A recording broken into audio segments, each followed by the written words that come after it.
En la caja de un camión de volteo se transporta una carga pesada. La caja se levanta lentamente con objeto de descargar el camión.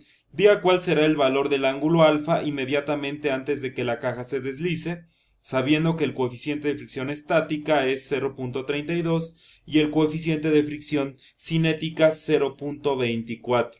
Bueno, lo primero que tenemos que hacer es trazar el diagrama de cuerpo libre de todas las fuerzas que están actuando sobre la caja. En primer lugar voy a colocar al peso, que tiene esta dirección. Y después observar que el contacto entre la rampa y la caja produce una fuerza de reacción de la rampa sobre la caja. A dicha fuerza se le llama fuerza normal y tiene una dirección perpendicular a el plano inclinado. Justo antes de que la caja comience a deslizarse, está presente una fuerza de fricción que tiene sentido opuesto al movimiento inminente. Estas son las tres fuerzas que están actuando sobre la caja. Ahora voy a colocar un sistema de referencia con el cual voy a trabajar. El eje X paralelo al plano inclinado y el eje Y perpendicular al plano inclinado, tal y como lo he dibujado. De acuerdo a este sistema de referencia, voy a descomponer al peso en sus dos componentes. Una componente en X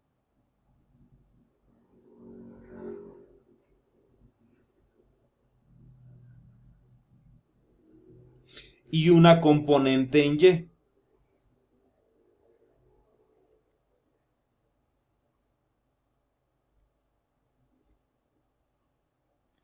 Y voy a escribir las ecuaciones de equilibrio. Sumatoria de fuerzas en X, sumatoria de fuerzas en Y. En X está presente la componente del peso en X, de signo positivo. La fuerza de fricción de signo negativo.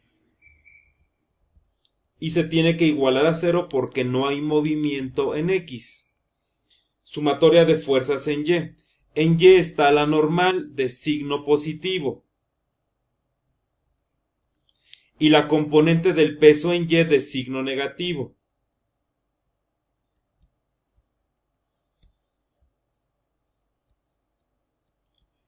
Numero las ecuaciones y voy a entender lo que me piden. Lo que me piden es el ángulo alfa inmediatamente antes de que la caja se deslice.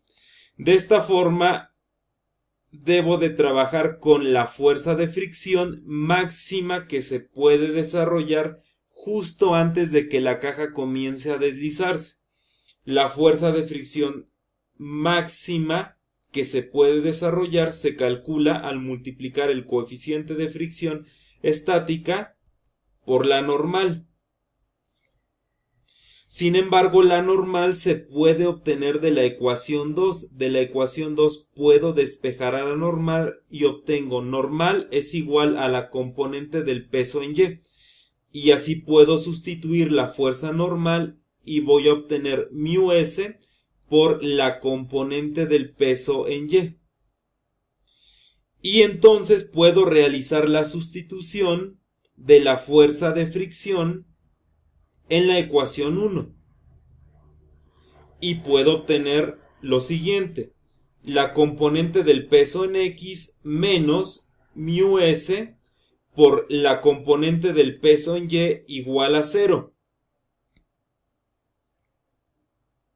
Despejando el coeficiente de fricción estática obtengo W sub X sobre W sub Y es igual a mu s.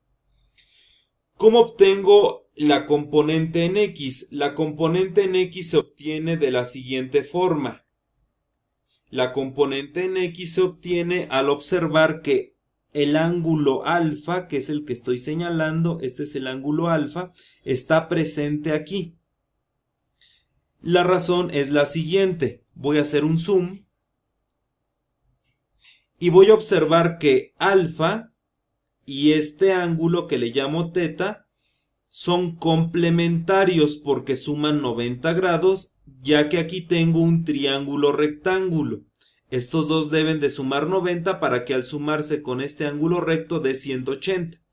Bueno, este triángulo y este triángulo que voy a dibujar son semejantes. Alfa está presente aquí. Este ángulo es de 90 grados y por lo tanto alfa va a estar presente justamente donde lo había mencionado anteriormente. Este es alfa. Voy a regresar y voy a continuar con las ecuaciones. W sub x se va a obtener como W seno de alfa. ¿Por qué seno? Porque W sub x corresponde al cateto opuesto al ángulo alfa. W sub y, ¿cómo se obtiene?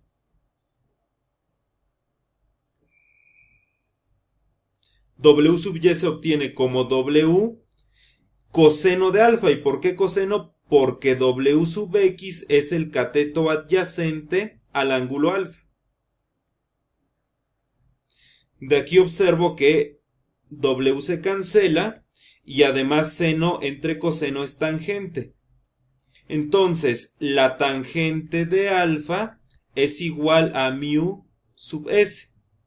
Por lo tanto, alfa es el ángulo cuya tangente es mu sub s. Sin embargo, mu sub s se conoce. Mu sub s es 0.32. Entonces voy a realizar la sustitución y calcular la tangente inversa